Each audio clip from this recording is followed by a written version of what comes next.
Hello, everybody. I'm Don Counts, and we are here with Dick Farah. Dick Farah, introduce who we have here today. Fortunately, we have Ronnie Carter. Ronnie was the executive director of the TSSAA for about 30 years and retired in 2009.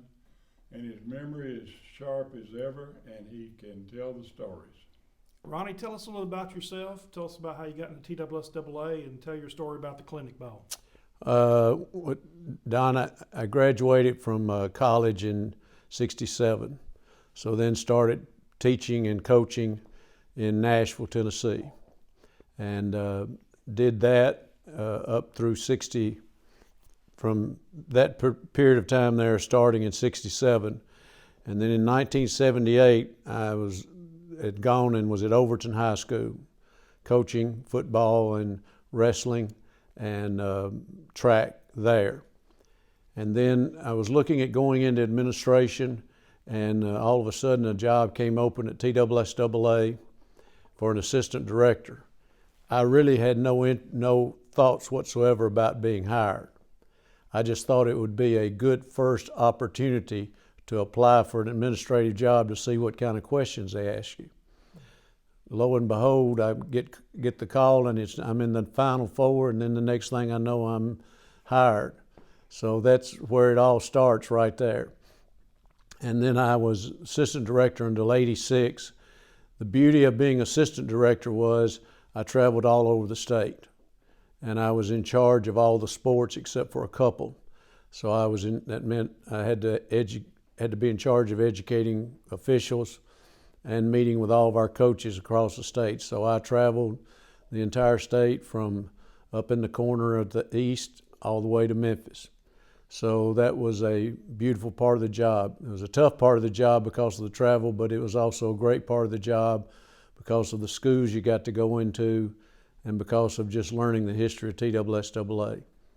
Then in '86, Gil Gideon, who was the director, retired, and I became director in '86 and retired in 2009. So I had just a great experience working with TSSAA. Tell us a bit about the clinic ball and the history of the clinic ball. Well, the original history of the clinic ball goes back with the Nashville Area Junior Chamber of Commerce. Now, that was a unique club that started in 1921 in Nashville, and it was just exactly what that title says.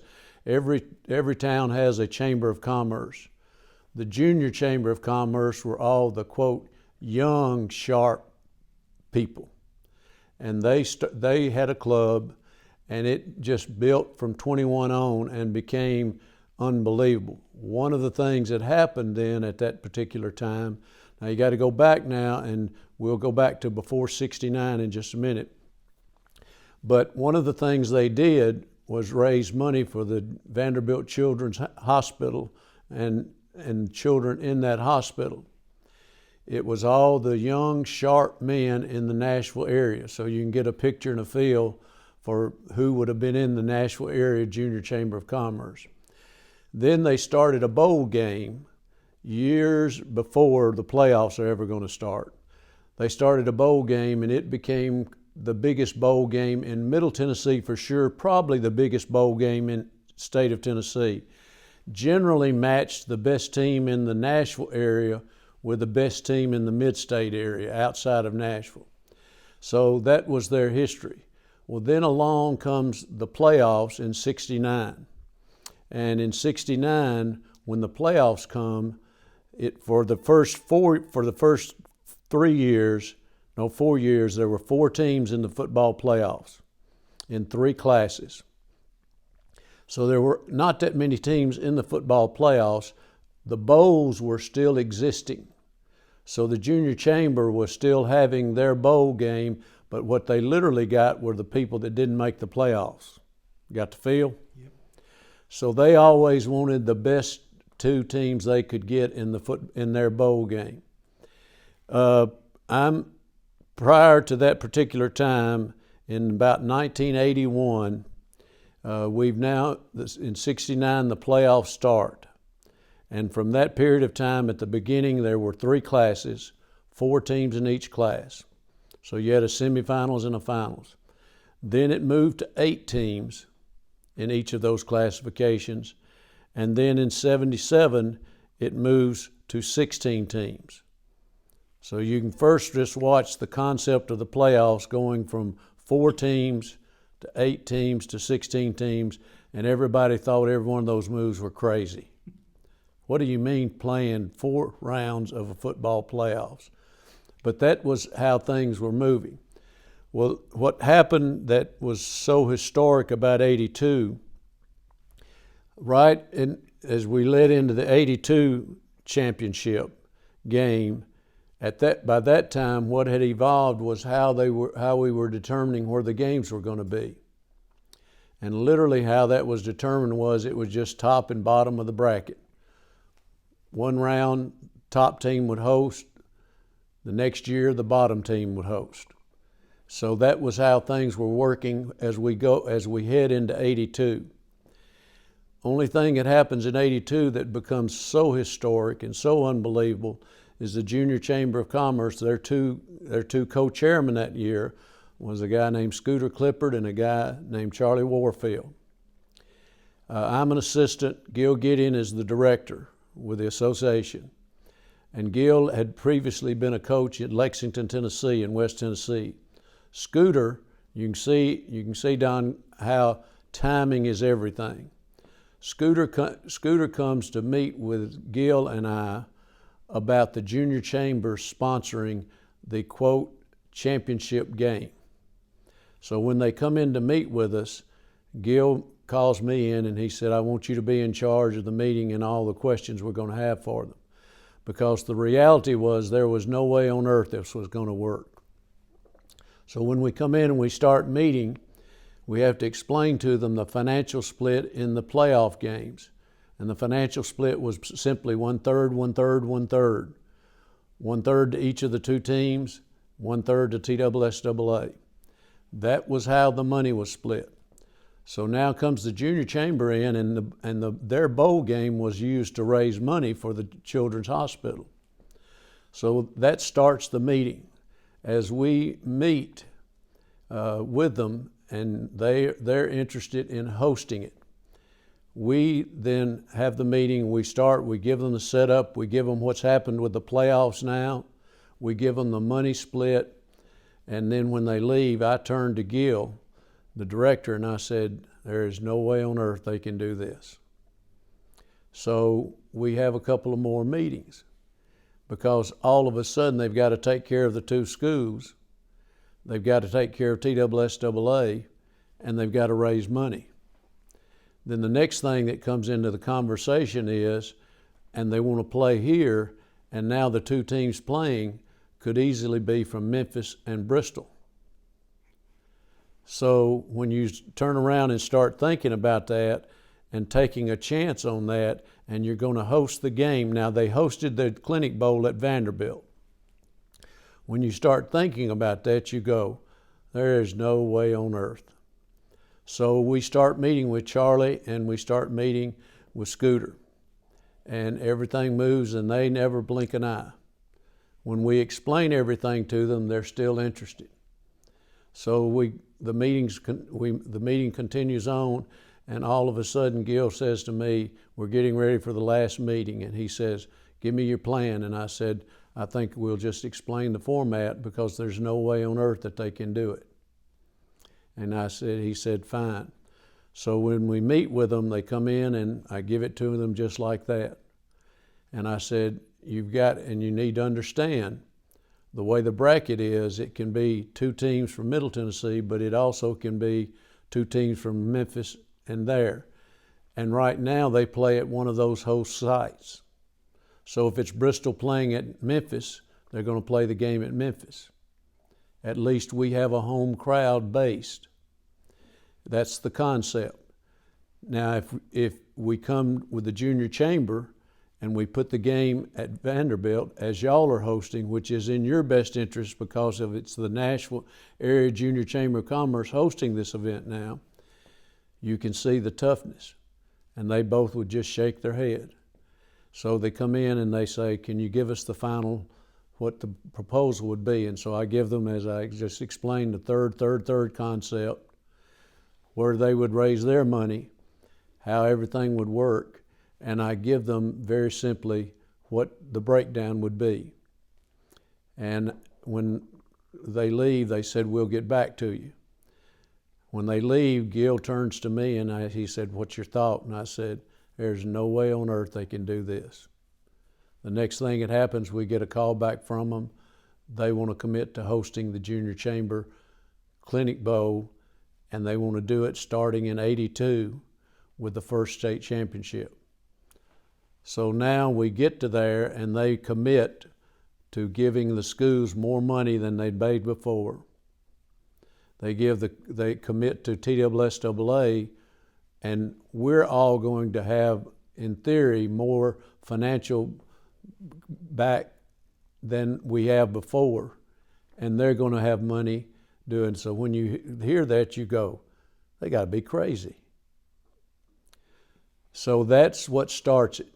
Now, as you move forward, and you picture the playoffs starting in a 16-team bracket, and as they come there, when we get to the 82 championship game, the three games are as follows.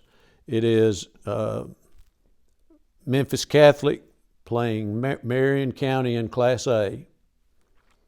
It's Cleveland playing Brentwood Academy in Class AA. Now, I'll stop there because this is right at the beginning of Carlton Flats' era at Brentwood Academy. They're strong. They're going to be a drawing school, even though the school is not that large. But Cleveland has an outstanding program, so there's hope there. Now, if you can imagine this, the two teams in the finals in AAA are going to be Gallatin and Lincoln County. Could just as easily have been Bristol and Memphis East. So we know things are good. The other thing that becomes a very big positive in it is this. Roy Kramer, who later becomes the head of the SEC, was athletic director at Vanderbilt. He meets with us, and Vanderbilt's excited about hosting the event. And so that's what starts all the planning. We then what turns around and happens is we have a good Class A game, we have good crowd at the AA game, and in walks Gallatin and Lincoln County for what is the largest crowd probably ever in a high school football game at that time. The atmosphere was unbelievable. Press box was full, everything you can imagine. It had the atmosphere of a huge college game, and here sits Gallatin and Lincoln County playing in the championship game. Now you turn around and add to that as it's going to go, that we're going to go down to the very, very last point, and then we're looking around and the stadium is full at Vanderbilt.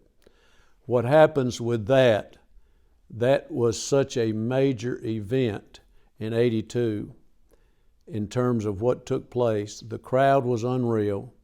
It exceeded anything beyond expectations. It literally was the start of the, quote, total involvement of the TSSAA playoffs. So it had a tremendous impact. Obviously, when you turn around and go back and you say, well, I wonder how many people were there. Well, the crowd estimate, because at that time, Vanderbilt was taking the gate and then splitting it all at the end. Coach Kramer was excited as could be in terms of their hosting it. We turned around and looked, and the place was full. And when that occurred, then you turn around and you get the football game that we had between Gallatin and Lincoln County that ends at that night, and it's unbelievable atmosphere, unbelievable crowd. The crowd, and when you go back and look now at these particular times, the crowd estimate was 27,000. That's still the quote posted. My memory so vicious of it was Ray Bickerstaff, Coach Kramer's assistant, when we were saying, what does the crowd look like? And Coach Bickerstaff looked around and just sort of panned real slow, almost like he was counting everybody in there. And he said, Ronnie, it looks like about 27,000 to me. Now, I can't tell you whether there were 7,000 or 27,000. Well, it wasn't 7, but it was obviously the largest crowd that had occurred at any playoff game to that point. It literally set the stage for the football playoffs to just continue to evolve. So it was, in my opinion, it was the single biggest game that turned around and happened, and it created all kinds of interest beyond that. And the Junior Chamber of Commerce became a major sponsor, which would then lead to other things on down the line, and has continued to grow to where we are right now in 2020s. That's very good. Very good information. Tell us a little bit about you said the press box was full. Talk about some of the people that were in there. Oh my goodness. Well, the first thing you had the obviously sports writers from the two towns. But now what you've got, it's now got statewide exposure. So we also had the top media representatives from the Commercial Appeal, if it was there, from all the Nashville papers. The Nashville papers were covering it. If you go back and think, okay, I wonder what would have happened if it had been Gallatin playing, if they'd been playing at Gallatin or they'd been playing at Fayetteville. Well, you'd have probably had the Nashville papers, but you wouldn't have had all the others. All of a sudden, the press box was full at that particular time in terms of what was taking place. And that created an atmosphere that would continue to grow every year, and the press box would be full and writers would come, and so the state championship became an event more than just a football game between two schools from two towns in the state of Tennessee. And I have so many memories of all of that going around, of all the things that happened as a result of that. I'll share one quick one with you, Don. My son, who's now 52, he would help the media just as a spotter. And in one of the games years later, we didn't know this, but the home team that designated on the bracket, they always would turn around and play the national anthem. When the home team is playing, in this particular game, they had a guy singing, and he was absolutely awful. He starts and stops in the middle of it. Everything that's occurring, I'm standing in the press box, scared to death that we're fixing to catch it from the media, but unbelievably, the media, no one responded negatively. They were all very calm. They were all very respectful until it finishes, and my son, who was probably about 12 or 14 then, turns around and said, "Where'd y'all get that guy?" So there was every kind of thing happened over those years, but that was the atmosphere, and it all, in my estimation, it all started with 82. That's where it starts, because the playoffs had only been going, you see, from 69 to 82, and they were still in a growth pattern. Didn't you tell me something about Minnie Pearl? Maybe Oh yeah. Yeah. I looked out on the field at one time there, and I said, "Who is that lady?" to my wife. She said, "Oh, that's Minnie Pearl." So she was a co-sponsor with the Junior Chamber, because you got to remember, Don, the Junior Chamber were all the young leaders of Nashville, and people who are going to be, quote, running for mayor or whatever in years from now. They were all the sharp young men. It was basically a male organization. Now, and I may be incorrect, and somebody may see this and said, no, there were females then. There are now. But as you can imagine, that was what was there. They had contacts. One of their sponsors that year and one of their major people, and then the co-chairman with them, was Minnie Pearl. So she was there in the press box. She was there at the game. So all of a sudden, TSSAA and the schools are benefiting because of the power of the Nashville Area Junior Chamber of Commerce. We would have, going into that, a major luncheon where the schools would come. They would bring representatives of their team. It would be a press conference on the Monday leading in. So everything became bigger. And everything became bigger for that week. And that would continue on as the number of games become more. We move from 3 to 5 or whatever. Then it started, and it still goes on today, X number of years later. On Monday, everybody comes in for a press conference. So it had the impetus that started a quote statewide event playing in Nashville, and not just one going from Bristol to Memphis. Even though we played that. I can remember being a coach at Overton, and we played in the Stone Castle at Bristol when we played Tennessee High School. And there were great things to that, but nothing like what turned around and took place when the Junior Chamber hosted this in '82. Then when you throw into that the game that we ended up with Gallatin and Lincoln County, and you go back and get that picture, and you have two outstanding communities, two outstanding football programs, and then you have a game that goes down to the wire, you can't make it up. Let's talk about TSSAA then and what it is today in your career, some of the other highlights that you may have had. Well, the organization just continued to grow after that, and there were just a number of things that occurred. I go back and I remind people one of the greatest events that ever happened in the history of TSSAA happened in 55, 56, 57. And very few people would know it, but what happened then were things like this. The winner of the state basketball tournament in 55, 56, and 57 was Linden High School. Linden, Tennessee is a little bitty small town in Perry County, and they won it 3 years in a row. I've always thought if you take and you were listing the top things in the history of TSSAA, that was one of them. It was the Hoosiers film for 3 years. And that was a huge piece in terms of the evolving of a basketball tournament in the state of Tennessee. In my opinion, that was a big time, and this was a big time for the sport of football as it started evolving there. Then things began bigger. Then the next thing that probably I would say was a huge plus for us, you can now see what's happening in basketball. You can see what's happening in football as those two events. Then we were sitting there talking, and we decided to take all of our spring sports, which none of them drew very large attendance. We took all of our spring sports and put them together, and we literally started what became almost an Olympic-style event with all of our spring sports, with track and field, girls and boys, with a baseball tournament, softball tournament, tennis tournaments, putting them all together and having sort of a atmosphere like that. And those three things, I think, in my opinion, are the three things that helped the TSSAA to just grow sports across the state. Good. Dick, you have some? The earlier years, Ronnie, that you were involved with Gil Gideon and all, it seems like the West Tennessee teams were very prominent back then. Yep. Lexington, Tennessee, all of those areas.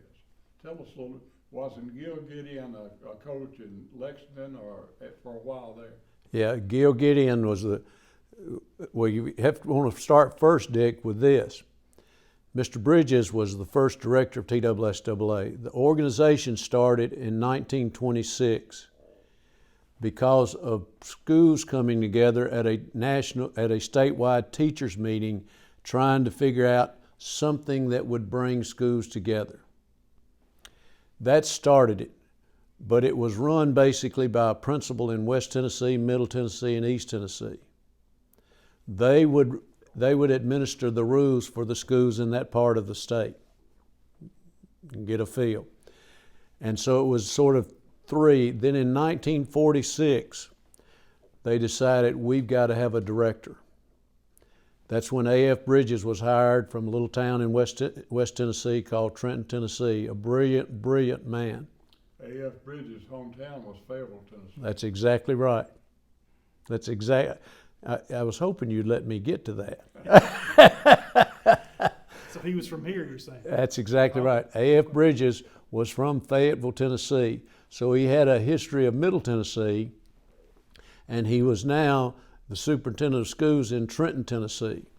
So when the schools all come together and they decide they're going to, quote, hire a director, that director in 1946 was A.F. Bridges.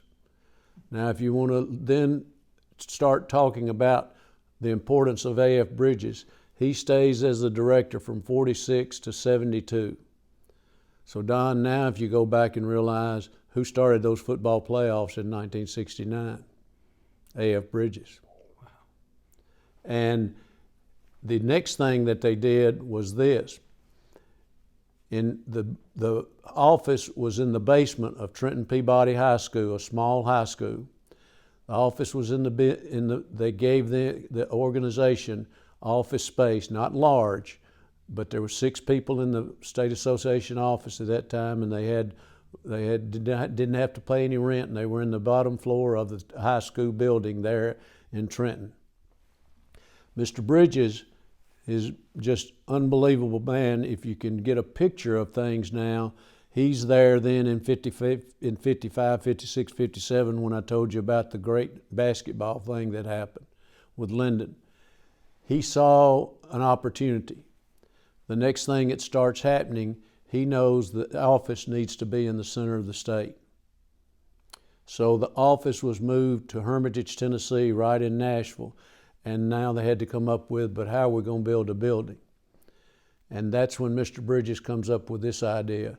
He gave every school an extra basketball game. You were limited to how many basketball games you played, but if you wanted to play one, there was a game that went to the TSSAA building fund.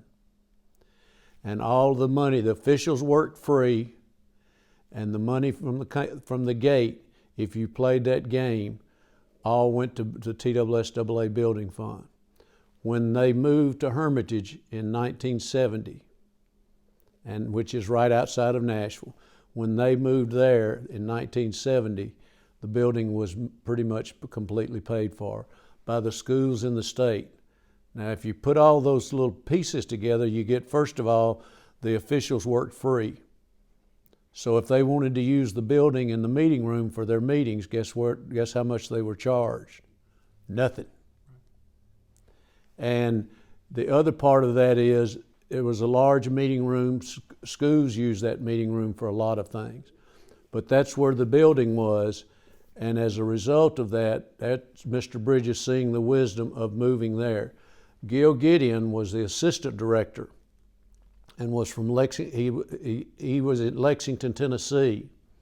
And literally then, when Mr. Bridges retired in 72, Gil was named as the director then at that particular time. And in terms of what takes place. Yep. That's very good. Interesting.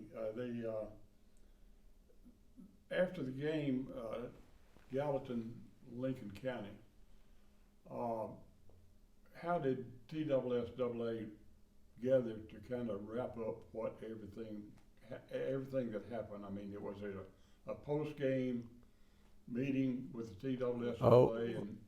Oh yeah. Well, to tell about that. Well, there was such an air of excitement at that game. The first thing you got to think about is you got to go back and think about, okay, when the game was being held, it's 1982.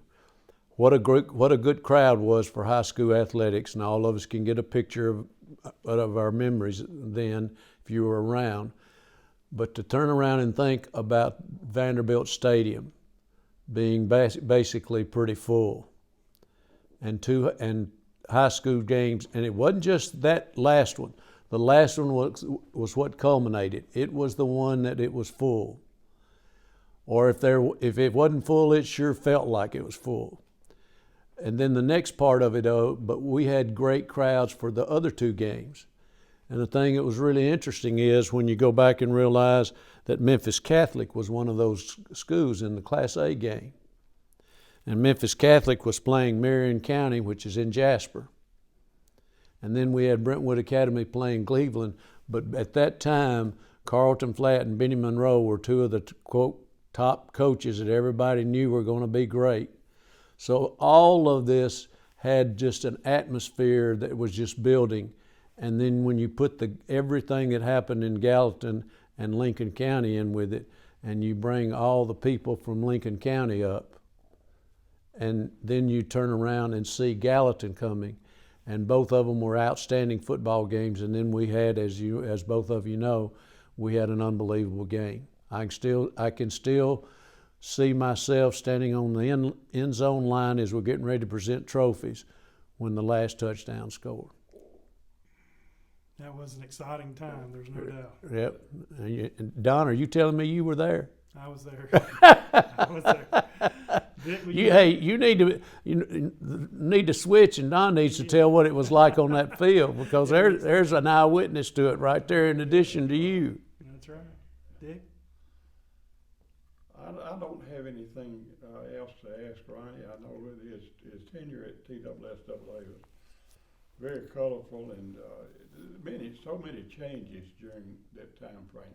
I believe you're coming up on is it the 50th anniversary of TSSAA?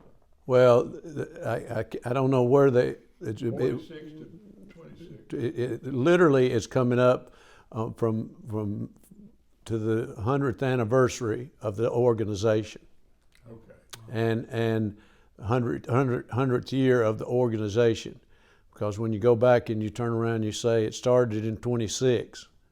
Now it didn't have a director and one office in the middle of the state. It had 3 directors, one in East, Middle, and West. But there comes back the wisdom of the schools. And that comes back and tells you, and you say, now who did this? And the answer to that is school people all across the state coming together to realize they needed to have a statewide organization to run athletics. And you say, well, what do you mean to run individual games? No, to do all simple things like this. What's the age rule? How long can you play? Can you stay in high school 6 or 7 years and keep playing? So what you saw happen at that particular time in 1926, before there's a state office, before A.F. Bridges is director, you see the schools coming together at the Tennessee State Teachers Meeting, and a group of schools saying we need to have a statewide organization with rules as to how old you can play to, with rules as to how many semesters you can be in school. And then you go back and say, wonder what all was going on back then. Well, the answer to that is we have no idea. My guess is it was probably pretty solid. But the other part of that is that was the start of the organization. And then when you turn around and move 20 years later and you see, now what do they decide? We've got to have a director. It's getting too big, and we've got to have a director, and we've got to create a tournament series, and we want to create it not just in football and basketball, but we want to create it in all sports. And that's where you see the beginning stages of all of those, whether it was a state cross-country meet or a state football championship. And so then you see the growth over the years. But the beauty of that is it tells you that the history of TSSAA is it has always been an organization of schools run by the schools themselves. There's not anything government-wise or not anything that anybody else. It is the schools doing that through their elected representatives, and then the schools make the rule. Now everybody turned around and thought that Mr. Bridges or Gil Gideon or Ronnie Carter were these powerful people. We really weren't. All we did was administer the rules the schools made. They had a process to make the rules. We turned around and literally then administered those rules on a daily basis when the phone calls would come in. And then what you can begin to see, when you start thinking about it, then you see the growth of sports.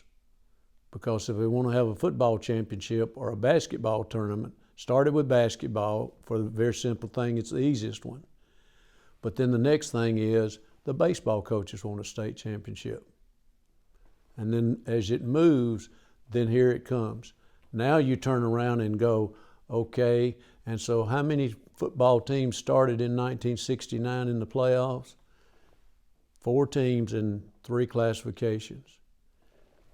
Now how many are in the football playoffs? Let's just say a bunch. So you're assisting the TSSAA with their 100th year celebration by writing your memoirs or writing a book for the use for the TSSAA? Well, I'm doing whatever Mark Reeves, that's their director now, whatever Mark calls me and asks me to do, I'm turning around and doing that. But I've written a little bit of the history of some of those things and some of the things that have occurred, because it is so unbelievable. And Mr. Bridges was he's the father of TSSAA. From Fayetteville, Tennessee. From Fayetteville, Tennessee. Also, I figured one of y'all would bring it back up. the other thing, you've had a couple of boys, I know, men. Billy Joe Evans served Oh, on yeah. the board, and also Bill Heath. Dr. That's Bill Heath exactly served right. on there. Are there others that you can remember from Fayetteville? Well, there's all kinds of people from this area right here that have been major parts of the history of TSSAA. But Billy Joe Evans was the head of the Legislative Council, which is there were two groups. There was the group called the Legislative Council, which basically they wrote the rules. They decided how old you could be or what the age rule was. They wrote the rules through their process. Then there was an organization called the Board of Control, and their role was this. They enforced these rules. It was to have a separation, and the most important one was the Legislative Council because of the writing of the rules. But the one that got the most attention was enforcement. So the board sat there and enforced the rules that the council had made. The board met 5 times a year and had to meet. The council met twice a year to take upon action. So you say, how would certain things start? And when you think of something as simple as this, how did the sport of bowling get started? And your first thing is then, well, I guess it started with the schools. That's an interesting one. It didn't. It started with bowling center directors. And them knowing how important the sport of bowling would be if it could be in schools. They go and start meeting with who? Legislative Council. And explain to them what takes place. And the next thing you know, we've got bowling.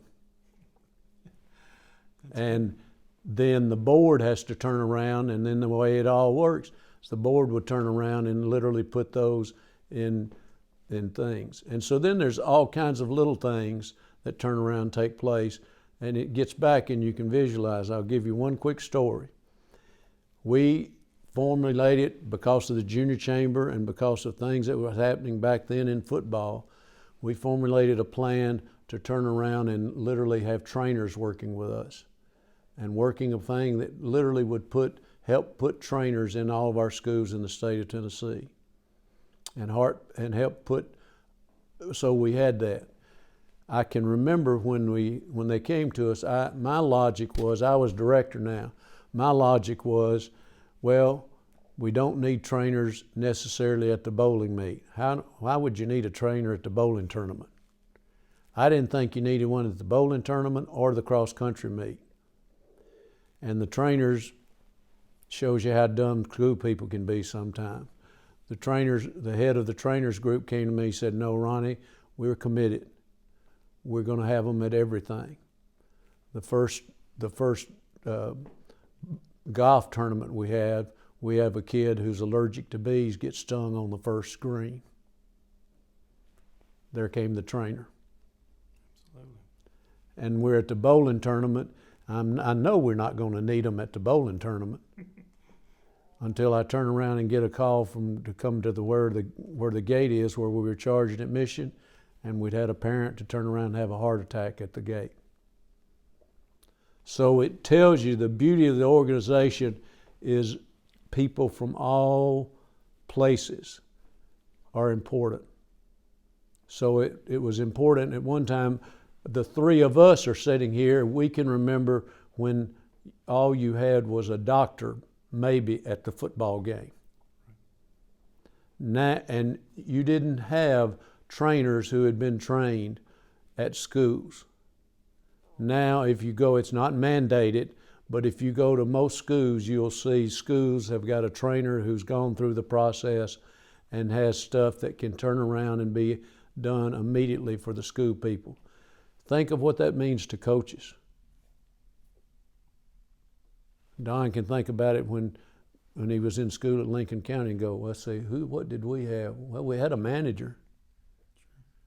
But now you see the role of people moving on, and now kids are coming out of college and come out of there certified to be trainers. At colleges, yes, but that means they can also be at high schools. It's a very good story. You mentioned the Legislative Council made the rules and the Board of Control enforced the rules. Yes. If you don't mind, share a little bit of the story with Brentwood Academy breaking the rules according to TSSAA, and that wound up in the Supreme Court. That's an interesting. Yeah, I'll try to do it in a quick format. It turns around, takes place. What would happen, and most of the times the schools would turn around and appeal to the board, but many times, and it could be any kind of disciplinary action.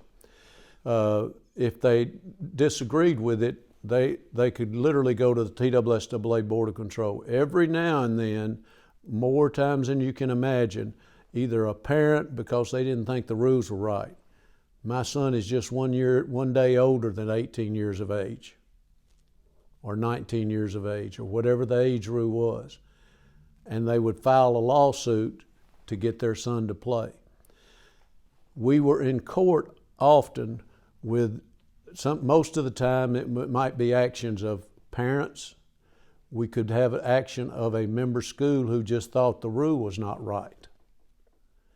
And then that would occur, because you got to remember, if a school broke some of the rules made by the council, the board took disciplinary action.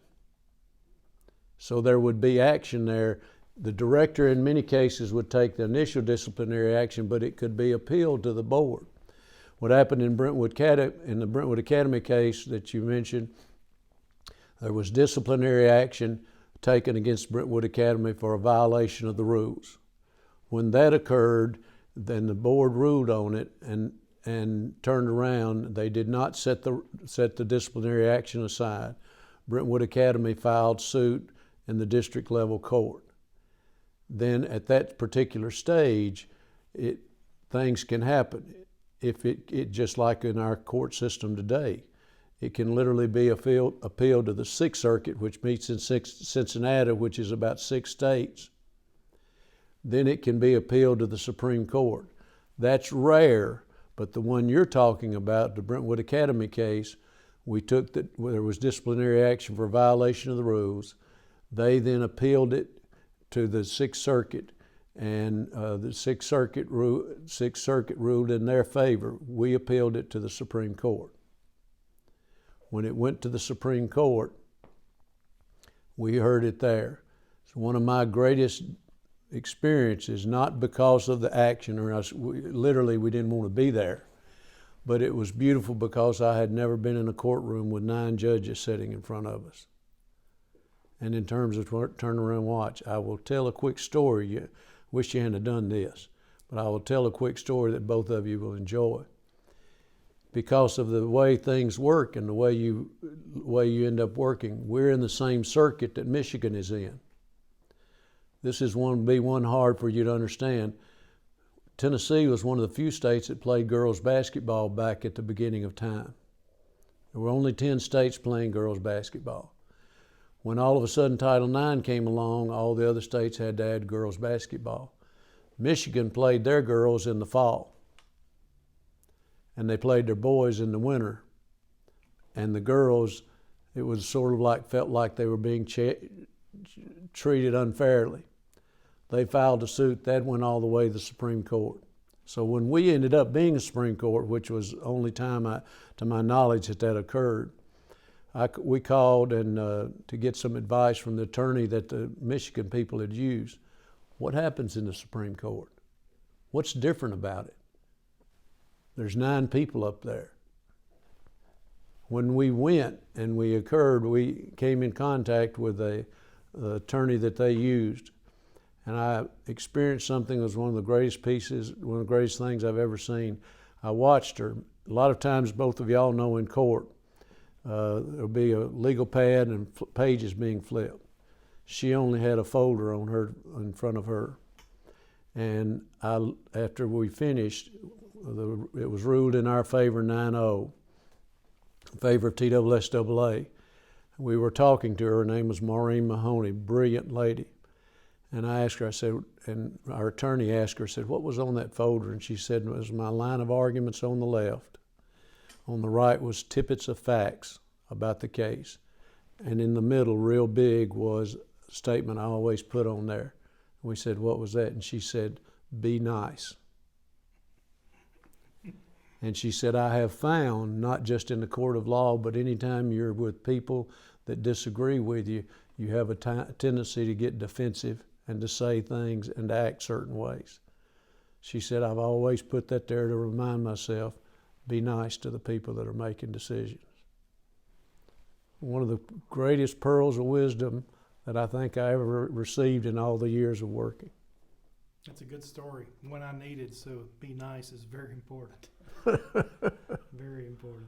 Dick, anything else? Along those tracks, tell us your story about Jim Poteet, who was on your, was it legislative or is it on the Board of Control? He was on both. Jim Poteet was a principal in West Tennessee. At Lexington. Lexington. Played football at Mississippi State University. And it tells you about times when Jim was in West Tennessee playing football, there was no interstate running from Memphis to Knoxville. 40 wasn't there, as we all know. A lot, and you know this, Dick knows this, a lot of great athletes in West Tennessee went to Mississippi State and Ole Miss because it was a long way from Memphis and West Tennessee to Knoxville by Highway 70. And Jim played football at Mississippi State, then comes back and he's coaching and doing things there and serves in that role with, he was on the Legislative Council at one time and he was on our Board of Control also at one time because they were elected by the school people. Highly respected man and just a great person that we had. What happened was we'd had a lot of disciplinary action the year before. By that I mean there had been disciplinary action with schools not acting right at games. There had been disciplinary action with individual players, with incidents with officials and, quote, fans or whatever it happened to be. And it had been more than we'd had. So the board was meeting on what to do. And we were bouncing things around. And what was coming out of the discussion was we're going to have to penalize more. And then all of a sudden, during my time as director, I said, before you start making more penalties, you got to figure out what are positive things we can do to get people to act better, whether they're athletes or whether they're crowds. And it took me then back to what I experienced in going into Humboldt High School as a TSSAA worker. And Jim Poteet was the principal and he had one rule. The rule was, Do what's right. Do what's right. Boy, it's a good thing you're in this conference right now. His rule was, do what's right. That was the only rule he had in school. And Humboldt was a pretty tough school at that particular time, and that was applauded, and because of the way those kids acted at athletic contests or on when they got out of school, whatever was there. And Jim Poteet's right statement was, I just want you to do what's right. As simple as that is, then we took that and applied that to get that message across to parents sitting in the stands, to players playing, and to coaches' action. And we started printing T-shirts that had do what's right on them, giving them out at events, selling them at some of our events. And hopefully it caught on and things did improve. That's a good story. Yeah. Ronnie Carter, thank you for coming down to Fayetteville from Nashville. We appreciate you. Dick Fair, anything else before we go? No, I love this guy. He's character is above reproach, and it has been for years. I've known him quite a while. Thank you, Ronnie. Anything else before we go? No, Don, it's been a privilege.